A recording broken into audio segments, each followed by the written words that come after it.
Welcome to another episode of Woman Witness Podcast of Stories at the Well. I'm your host, Leah Fortier. Here on this podcast, we bring to you voices of women who are out there making a positive impact in their lives and in their communities. Today, we have the pleasure of interviewing Keisha Hickson, who brings a wealth of experience with over 25 years in the financial sector. Keisha Hickson is not only an accomplished speaker, but a transformative thought leader and a fervent supporter of resilience, transformation, and women empowerment. Her inspiring journey, which began with the diagnosis of multiple myeloma, a challenging prognosis, which has been the driving force behind her pursuit and enduring legacy. She passionately promotes the idea of living a life on one's own terms, crafting a narrative that transcends traditional boundaries and makes a meaningful, lasting impact. Today, I have the pleasure of introducing Keisha Hickson. Keisha, welcome to the Well. Thank you so much for having me. It's my pleasure. Thank you for being here. When I got your information and it came across my desk, one thing that I love that it just stood out to me about what you want to talk about today. And I think it's the perfect timing and the perfect time of year to really talk about this topic. You said that you wanted to talk to us about the high cost of complacency. And I'm going to tell you, I believe that so many of us get stuck in living in complacency. So I'm so glad that I have you here today to kind of talk to us about that. So without further ado, Keisha, I want to jump right in and talk to you a little bit about your journey with multiple myeloma and how it shaped your perspective in life. Okay, so it's called multiple myeloma. Myeloma. Which myeloma? I was diagnosed in 2016. Multiple myeloma is a rare cancer of the plasma cells, right? It's incurable, but it's treatable with a life expectancy at that time of 3 to 5 years. So at that time, I was 38 years old. I was in the height of my career in banking. Life was going along. I was just fine. And then you receive this diagnosis of this death sentence for about a term of 3 to 5 years. What do you do now, right? I'm 38. I could possibly not see my 44th birthday. My daughter's 8 years old.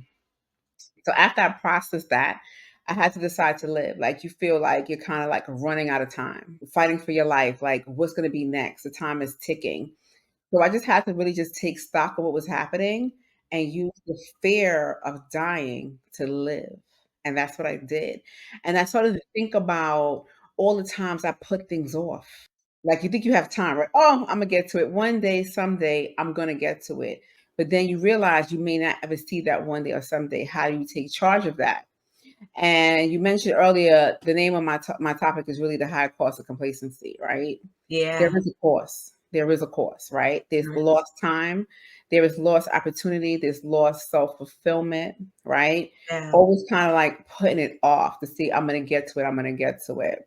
Yeah. So Yeah. after I left corporate, my life has kind of shifted to now where I do a lot of speaking, training, and corporate training and workshops around complacency, about living the life that you want. And it could just be a hobby. Like Yeah. it can be, you want to learn a second language, you want to develop your photography skills. Like what Yeah. is really stopping you from taking those steps to achieve those goals and those dreams? Yeah. Yeah. It's also, this is Women's History Month. It's March. It is. It is, right? It's March. Yep. So I like to speak directly also to women. I feel like we defer a lot of our dreams and aspirations just out of being a nurturer and being a mom, a Mhm. caretaker, but we oftentimes are just passing time. Yeah. Yeah. Passing time. Like, so how do you take stock of where you are and really build a legacy that you really want, So, Absolutely. right. I think like sometimes we get caught up in legacy as only for the super rich, but really the legacy in which you want to live your life, right? How do Yeah. you want to be remembered, right? Right. Like reading your bio, you wrote 16 books. Yeah. So many people have the desire to write books. What's stopping you? What's stopping? Yeah. Yeah, I really couldn't agree more, Keisha. And I think, that's the one thing that I believe is so important. And the one thing that you can't get back is time. And man, we can really, I mean, we could spend all day just talking about it and talking about time and the loss of time and how we, sit on a lot of things. And it's interesting. I was in the banking industry for many years. So I know that life. And so, anyways, I'd love to talk to you more about that. Right. And Right, but go we can. We can schedule another podcast about that. right? Life after baking. Yeah. But going through this process of Hmm. developing this workbook and I'm just taking stock in my own life. And it's many places that we are complacent in our lives, right? I think the Hmm. first thing that we tend to go to is like education or our careers while Yeah. we're not going for that position or taking that next step. But the truth of the matter is, if you really examine it, you are complacent in quite other areas. Like it could be with your friends, your Yeah. kids, your church life. Like, Yes. how are you Yep. not moving? And the number one factor for complacency is we just want to be comfortable, Yeah. right? Yeah. So Absolutely. you just want to be because so think about how many Hmm. times you've said to yourself, I just want to be comfortable, Hmm. right? I just want to Hmm. be comfortable. 100%.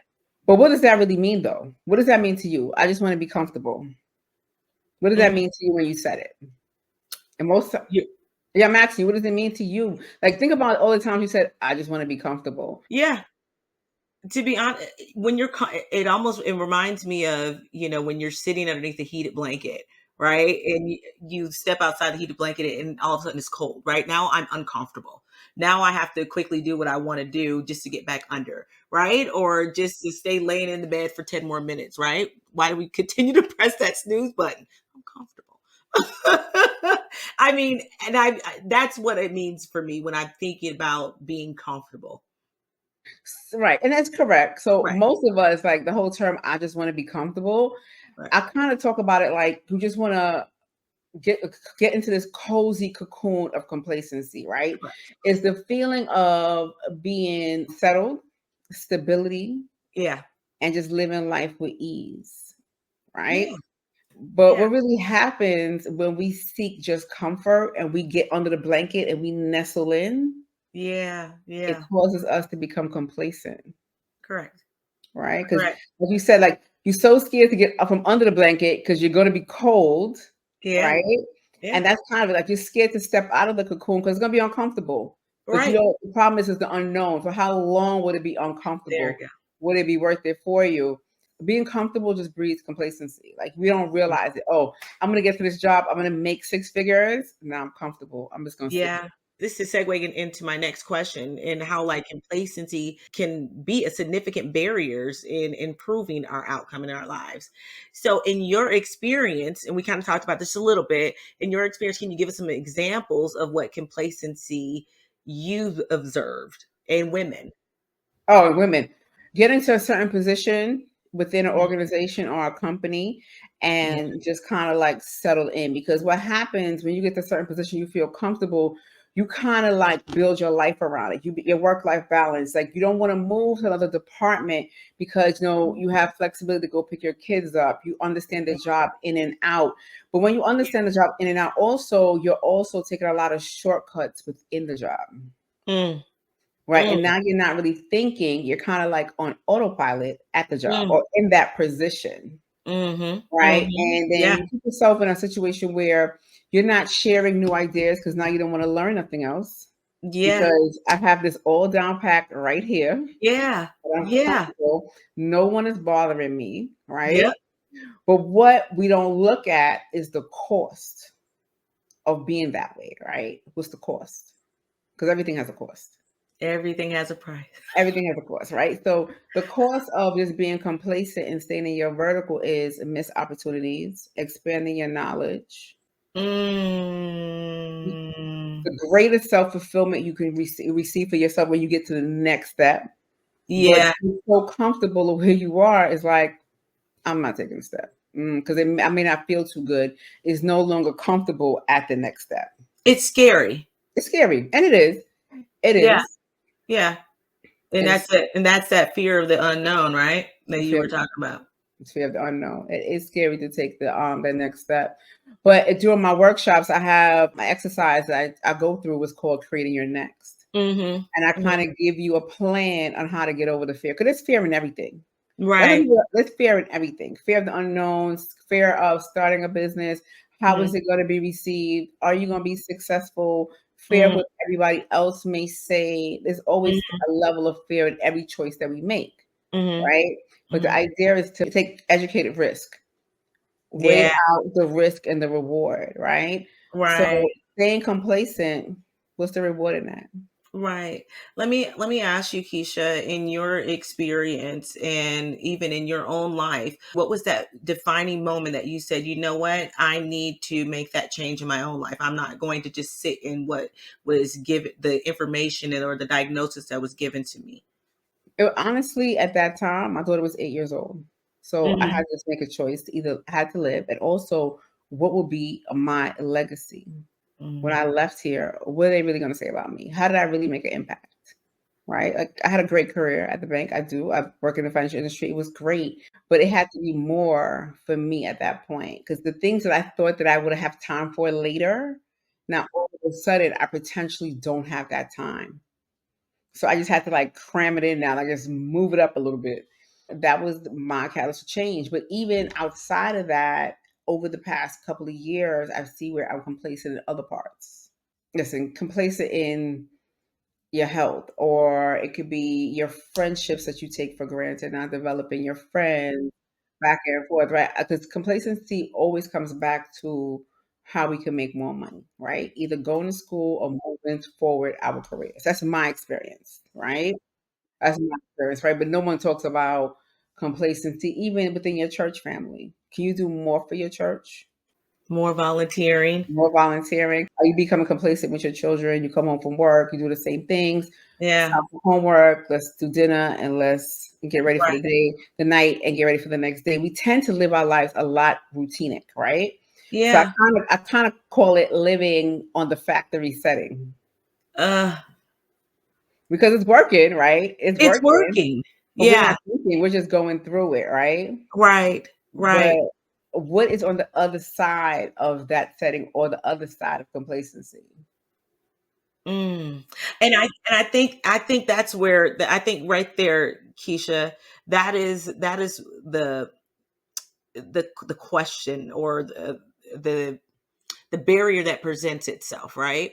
And I think especially for many women listening, and even for me, I was in the banking industry for a while, like I told you, and leaving the banking industry to be a stay-at-home mom was so hard. And it was hard for me to even find or define myself, right? And there was a moment in time where I felt like, what am I doing? Like, I just had to find a way to be in two places at once. And I could, and I did at times, but then I realized that, you know what, maybe I'm going to start, writing the books, or maybe I'm going to start doing this or doing that and showing up in different areas, right? Was it comfortable at the bank? I was very comfortable at the bank. Was I comfortable even being stay at home? A little bit. I think for me, I had to figure out a way to define myself.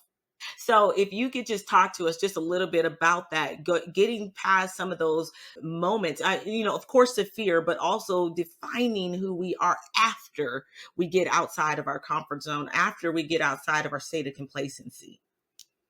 I hope I'm asking that question right. All right, I think this is how I'm going to answer the question, if I heard you correctly. I think Hmm. stepping outside of what you comfort, or chasing that dream or that idea, is Hmm. always scary, right? So Right. what I talk about within my training class is like, you really have to figure out your why, Yeah. right? Yeah. Why you want to learn a second language, how is it going to make you feel, right? Right. Why you want to start a new business, why you choose to write a book, right? Hmm. Hmm. So the first thing is to settle down why you want to do certain things. Really get a handle on it. What I call, that's the acknowledgement phase of it. To Yeah. kind of understand where you are, your strengths, your weaknesses, Yeah. why you keep saying one day or someday, what is really the roadblock for you. Mm. I spent a lot of time in that initial phase, Mm. helping you, guide you, redirect it. Like, why you keep saying one day or someday? Why you can't just start, do a little bit at a time? Really, because you can't. Not everyone can just quit their job cold turkey and do Right. this, or find time between all the tasks that we have to learn a second language. But Right. how do you carve out the time to give yourself fulfillment in between your everyday life, right?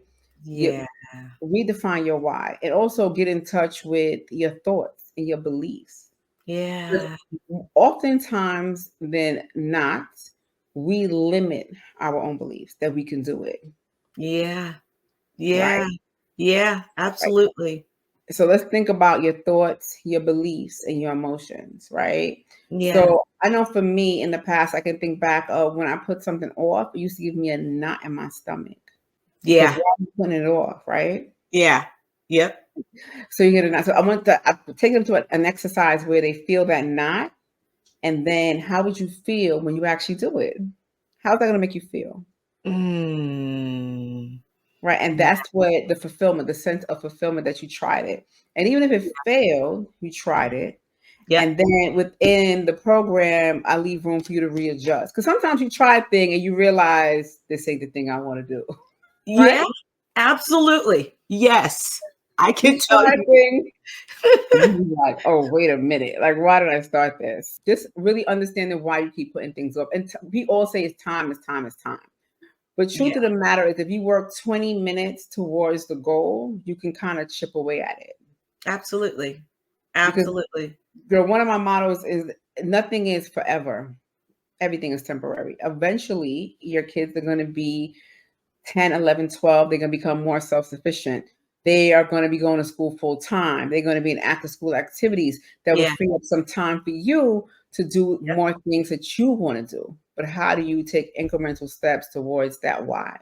Yeah. Yeah. No, you answered that question spot on. And I yes, no, you that was perfect because I know that a lot of our we have a broad range ages and groups and different generations. And I know that a lot of moms are listening and define read and it's okay, Keisha, if I hear you correctly, it's okay to redefine your why. You can redefine it. Because what was important when I was 20 is not as important as when I'm Yeah. 40, 50 years old. There's nothing wrong with redefining your why. And I think back of when I was in college, all the goals that we had, we were going to take the world by storm. Yes. I was going to go to law school. I was going to Yeah. be like this amazing defense attorney. Yeah. And then I settled into the bank because they found me, right? And I started Mhm. making money at the bank and it just became comfortable. I was like, why do I need to go back to school? I'm making money right now. Mhm. Yep. So I kind of like, lost sight of my goal of going to law school. And this Mm. part-time job turned into 26 years later that I was still there. So Wow. when I talk to like, the younger generation, I want to say, Mhm. Mhm. like, hold on to that why. And it's Yeah. okay if you want to change course, Yeah. but make a conscious decision to change the course, Yeah. not just keep putting it off. Yeah. Is really my message to the young folks because time is going. I'm sorry, Time is it's going, going. it's going. Oh, you said you're right. I mean, you are so right. When I look up and I think of how old my boys are getting, I'm like, oh, that means I'm definitely getting older. So, but it's because listen, with age comes with wisdom. It's a blessing to be able to wake up, okay, and say you Yes. need another year. So Yes. just embrace it. Yes. Keisha, can I ask you something? And if I want to just talk to you, if I want to go back and talk to you about the multiple myeloma one more time. And for some women who may have gotten a diagnosis like this out of the blue, what would you tell them in that moment? Listen, to get a diagnosis for someone who has been healthy for most of their lives, and it is a diagnosis that no one even knows how I got it. Right, it can't even be traced back. Multiple myeloma is a cancer that's environmental, meaning I was exposed Mm, to a chemical. I mm, ingested something, radiation, so I can't even pinpoint exactly mm, where it happened. I mm, also there's no screening for it. So mm. oftentimes patients find out when they are far along in their diagnosis. So like when I was diagnosed, 70% of my blood was already cancerous. 70%. So it's a blow. It's definitely to hear the big Yeah. C. You're like, this can't What? be it. Like this just cannot be happening. But Right. you have to process. This is how I dealt with it, right? And Mhm. I'm also a multiple myeloma coach. I do a lot of work in the cancer arena, Mm. either outside of multiple myeloma. It's Mm. hard. I'm not going to say it's not. Even when you think about it, when you're by yourself, it's hard. Yeah. But you have to take charge of it. Yeah. Understand the type of disease you have, and that goes for anything: heart disease, diabetes, anything that's chronic that needs a lot like attention for a long period of time or for the rest of your life. Just Mhm. understand what the disease is, Yeah. understand your treatment options, try to educate yourself as much as you can on the disease, how Mhm. it works, different treatment plans, the medications that are out there, their clinical Mhm. trials. I also encourage the people I speak with to you have to trust your medical team. You have to be comfortable with your medical team. That's Yeah. crucial. Listen, modern medicine has made so much advancements in the past 15 years. Okay. Even for multiple myeloma in the past 8 years, I'm going to tell you at least 5 to 6 drugs have been approved on the market. When I was diagnosed, the T-card therapy was only in clinical trials. It's now an improved line of treatment, right? It's devastating. It is. I'm not going to say it's not. But you got to take a hold of it and don't let it paralyze you and live, right? Because if I've listened to what I've read or what they said, I would have wasted another 8 years of my life. And all the things I've accomplished in these 8 years, I wouldn't have. If I had just stood back and was like, "Oh, this is my fate and this is what it's gonna be," and just sit back and wait to just pass away, now what? I'm still here. I'm still Yeah. here. So, it's Yeah. difficult. It is. It definitely has its moments, Mhm. especially dealing with something like multiple myeloma, because I go to the doctor a lot. Yeah. Because I'm on what's called maintenance chemo. There's a lot of monitoring, there's a lot of treatments. I'm still on the chemo treatment. So these are the things that people don't see, Right. right? Right. But it's happening. It is part of my Right. life. So I've kind of just accepted it, and I Mhm. just it's part of the schedule. It's part of the It's schedule. part of the schedule. It's part of the program. Yes. It's Yes. part of the program. So and that's what you have to do. I think things happen to you, and I just take everything as a gift and as a lesson. Yeah. And even before I started on this journey of guiding women, teams, and leaders from complacency to inspire productivity, I've always tried to look at the brighter side of things. Yeah. Things are going to happen, like life events are going to happen. Right. You can't. And that also brings us back to wanting to be comfortable, right? We Yeah. all want to go through life with no challenges and minimal hiccups. Yes. It Yes, that'd be doesn't nice. It don't happen. not It realistic. don't happen. Right. You gotta prepare yourself Yes. for because the big one is coming one day, right? Mhm. And Mhm. it's a wide variety of things. Like Right. when you get separated from your spouse or Right. you go through financial hardship, it doesn't have to be something as devastating as the C word. But Yeah. there's things that happen in our lives that kind of, knock the wind out of us. Yeah. So Yeah. how do you pick up the pieces and move forward and not That's just sit there? that's Right? it. And then when Yeah. you overcome it, don't something else is gonna happen, it's inevitable. Whether it's Mhm. you blow your tire out or something a little bit more drastic, how do you develop that mechanism in yourself where you don't just settle in to be comfortable, right? And just keep moving forward. That's really good advice. That's really good advice, Keisha, because I do believe that, those are some of the things. And, this is not part of anything, but, even for some of us who dealt with trauma, and I talk about it in my books and I tell everybody, you can listen to all my podcasts. I even battle my own trauma, every type of trauma that you could possibly think of. I'm not going to lie. There was times that I felt that, you know what? Maybe I won't talk about it. Maybe I'll just put it underneath this rug or shut the door and just it'll go away, right? And I thought that by me doing that and walking in this new reality that I created for myself, which is fine, I think, but I didn't realize that I had to deal with that trauma. I had to face it and bring it along with me and turn it into purpose. Correct. Correct. The way how we all deal with trauma is a little bit different. Yeah. We all could agree with that. Some of us tuck it away, some of us talk about it. Mhm. We seek professional help for it, write it out, cry it out, right? Yeah. I think we all have to figure out a way to deal with things that happen in our lives, Yeah. right? But Mhm. we also have to be mindful that these traumas are not having a negative impact on our Correct. growth. Because Yeah. when it does that, one, you're going to become stagnant, right? And you're Yes. not open to learning different things or experiencing different things. And I believe you're not growing personally, right? And Great. personal growth is important. You have to grow. You can't be the same at 20 to 40 or 60. You can't. You just can't. I just don't. You For can. me, I just don't. I can't, right? So, Right. um, to find a way to work through that trauma, because we all have suffered a level of trauma. Yeah.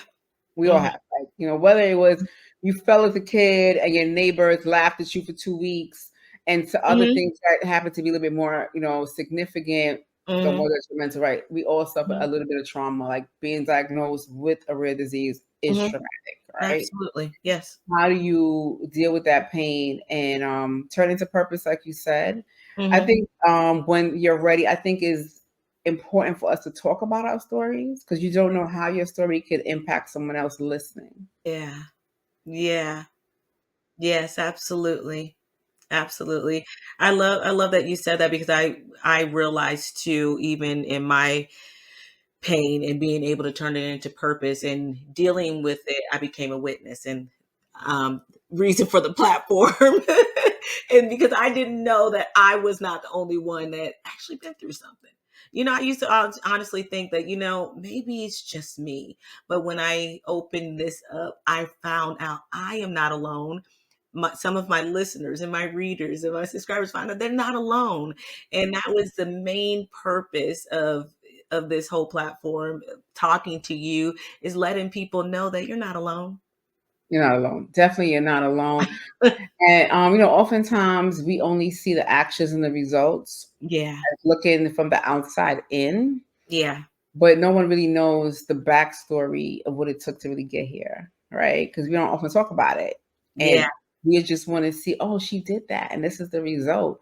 Yeah. But sometimes it's years in the making. More often, 9 times out of 10 is years in the making, right? Yep. There is no elevator to success. Yes, you're absolutely right. And there's definitely no elevator. I actually worked with a lady one time and she made us all she said, take the stairs for a month because there's no elevator. I said, what? Okay. Keisha, I want to talk to you real quick about reshaping the narrative. And this is a part of your class and your coaching classes.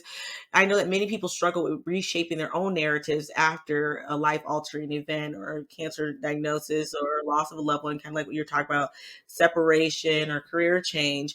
How did you manage to redefine your story? You talked about that a little bit, but talk to us a little bit more about how can people begin to reshape the narrative and what they've already thought was going to happen or what they already thought should be. When I talk about that, I talk about the narrative that was created for us, right? Mm. So we like to do things in certain order because that's what Yes. society tells us. Right.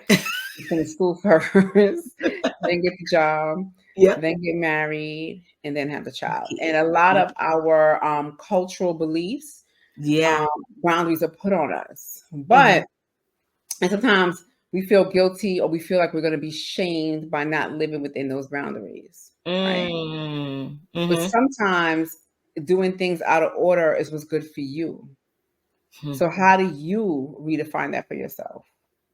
How do you come to a place where you are 100% comfortable of this is how you want to be spoken about? Like, think Mm. about now your next book, your 17th book is going to be on the New York Times bestseller list. Come on. And let's talk about it. Okay. And now they're going to do an intro for you. Ah. What would that intro say? Mm. You come into the stage to sign your book, Keisha. right? That's your Hold on, narrative. wait a minute. You can So write that. I love what you put that. Okay. Say it one more time. I never thought about it All like right. that. So think about writing your own narrative, how you want to be remembered and how you want people to think about you, right? All the trauma Mm. that you've been through, things, some people know certain things, a pocket of people know this about you or that about you, but how are you writing your own narrative? When you hit the stage at Madison Square Garden, because you're going to come to New York for that Oh, same oh, thing. can you please stop getting me excited? I got to get working on this book. Right. Book number 17. And this is the intro. That's your narrative. That's my narrative. How did you get here? You wrote that. You wrote that. Because Wow. you said you were in banking, you choose to leave to be a stay-at-home mom. You rewrote it. The way it started is not the way it is right now. It's not the way it is right now. Right? You're absolutely right. You wrote it. And that's your narrative. That's how you redefined it. Live, do things that align with what you want to do, what you desire. Oh, you just got me excited right there. I don't know. I don't. Look, speed into existence. You know what? You know what? I agree 100% with that. With that, and I didn't. I'm going to be honest with you. I didn't even look at it like that, Keisha. I really didn't. I didn't look at it like that. And now I understand even fully what you're saying and what you're talking about, and how you're saying that you reshape the way that you look at your life. You're reshaping what people are. I'm Because you excited. gotta think like so Oh, it when gets me I excited. finished school and I went to work at the bank, I got married, I had a child, I moved to the suburbs. I did all of Mhm. those things because that's what Mhm. society tells you you're supposed to do, Expect you to right? do. And Yeah. it's nothing wrong with it. It's No. nothing Right. wrong with it, but my life took a shift, right? Mhm. Mhm. And I just decided that this is how I'm going to be remembered, right? So I love that I so much. started my first business because of my diagnosis. Right? I thought I had time to become an entrepreneur. My thought was to retire, and then the second half of my life, I would open up to go into real estate or do something else. But that life altering diagnosis was like, oh, girl, you better speed it up. All them things you putting off, You're right. you better speed it up. And that's what happened. Hey, Keisha, I love it so much. And I'm getting excited, and I get excited about stuff like this because what you're saying, and for any listeners who are listening out there, I hope that you're getting excited too. I hope that you know that you can change your narrative. And here's the deal, kind of like what Keisha was saying, that there's nothing wrong with what your life has been, right? If you lived it in order and you did everything, you checked every box, right? But I still believe that we have that gut feeling deep down inside of us. We have that purpose that God put in us before we was even in our mother's womb, and so we know what it is that we have to do. And sometimes we're afraid to do it because we're complacent. We're afraid to do it because of people around us. This just led into my next question. How important is it to be in the right environment when you're trying to reshape your narrative? Environment plays a big part, right? It also plays a part in who you choose to listen to, right? Everybody has an opinion. I'm here to tell you. Everybody has an opinion, and not everyone's path is your path. And that just brings me back to understanding your why. You know, you have to understand what's going to give you self fulfillment and true joy and go after it and not be discouraged by that person who doesn't see that vision. This is your vision. It was given to you. We all have something great. We all have something great to offer, but it means nothing. It has no impact if you don't take action. Yeah. Whew. Yeah. It doesn't, and also it doesn't give you an opportunity to really understand if that's what you want to do. So you never know if you could do it or not do it because you didn't try, because you're afraid for fear of what someone else is going to say or how is this going to be perceived. But it's your dream. It's your dream, your It's vision. your dream. It's your vision. It's your narrative. Your desire. Step Ooh. into it. Step Mm. into it. I dare you to change. Mm. I dare you. Keisha, I think you're talking to me today. I hope this What you need? You need help with is something? What you good. need help with? This is good. This is so good. Okay. You I'm need a sorry. little help? What you Listen, need? listen. You know what, Keisha? I will tell you, and any listeners who are out there listening, everybody knows me by now. I'm very transparent, right?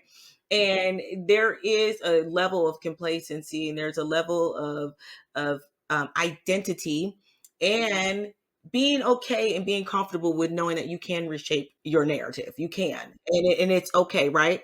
So I say that to say some of us, and I will say for me, even getting outside of our comfort zone, right? And starting a podcast and, having a bigger vision of really where I want to take this. I want to, have this live. I've already started my own TV channel on Roku and also Fire Stick and different platforms because I see a bigger vision. I see a bigger purpose, and it's uncomfortable and it's scary. And I never thought about, did I think about what people or what legacy would say about me until you just said that, until you just said, what would they say in your intro? And that fires me up. I'll be honest with you. It makes me want to kind of put on my tennis shoes and really, hit the ground running a little bit hard and a little bit faster. So, like I said, I think this one was for me. Sorry, but this is not my podcast. Let me give it back to you. Good. It's a conversation. It's a conversation. But this goes back to just like sharing ideas, right? Sharing your Right. story, sharing ideas. How can it impact someone? A Mm, kind word can always give someone a little bit of inspiration and hope of yes. they can do it, right? And that's all about having impact Mm-hmm. and Mm-hmm. paying it forward. I've Paying it always forward. lived my life that way. Impact and paying it forward. Yeah. But I'm Yeah. happy for you with the so it's not easy. The last point I want to make, or what I want to make, is Yeah. deciding to make the shift is not easy, right? I don't want Right. to make it seem like just do it. It takes Right. a lot. Even for me, there's certain areas, even building out this brand, that it's a little bit of fearful for me because I don't Mhm. come from a time where we're always on social media. Like, Yeah. it's definitely a process, but Yeah. you have to look at the greater good, like the bigger picture, like you said. Like, I want to Correct. get from here to there. And when you map out the plan and you follow the plan, right? You That's you it. start to take steps towards the bigger picture. Yeah. That's it. Keisha, this just goes to show, one, the number one reason why I created the platform is so women can bring their stories to the well, so we can feed and grow and evolve from each other. And which is why I personally believe, even though you and I aren't sitting in the same room, but you are now a part of my environment.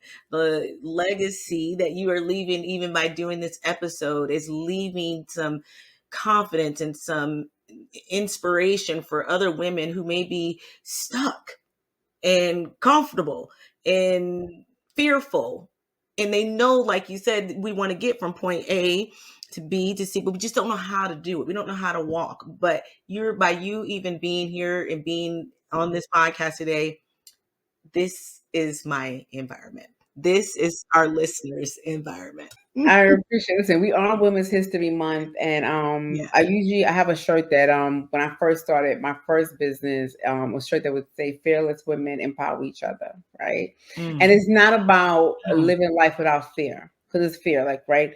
When I mm, talk about being fearless, is living with fear but moving forward and not let it mm, define you or paralyze you.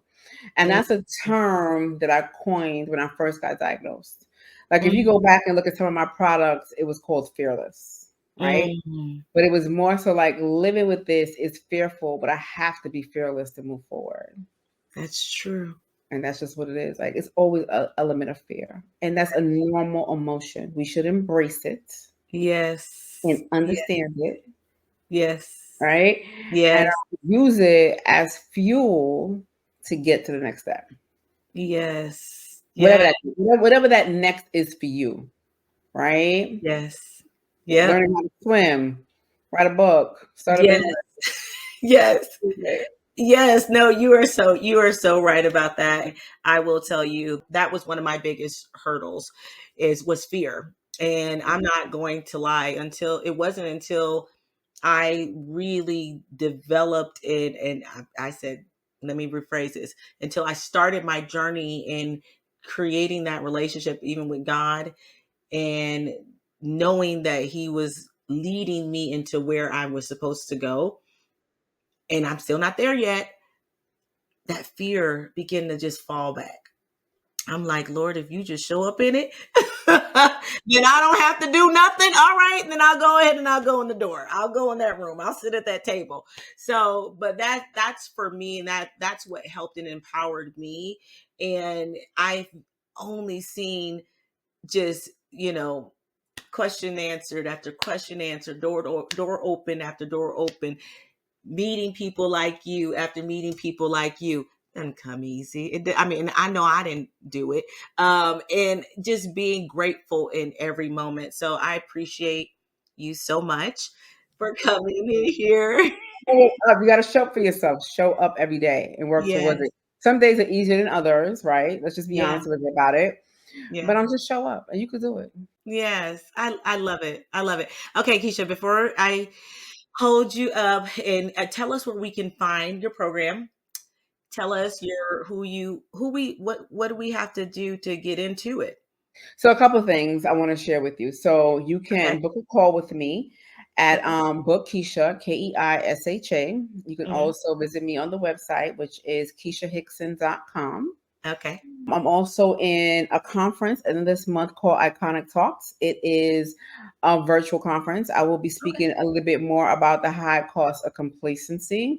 Tickets are available Okay.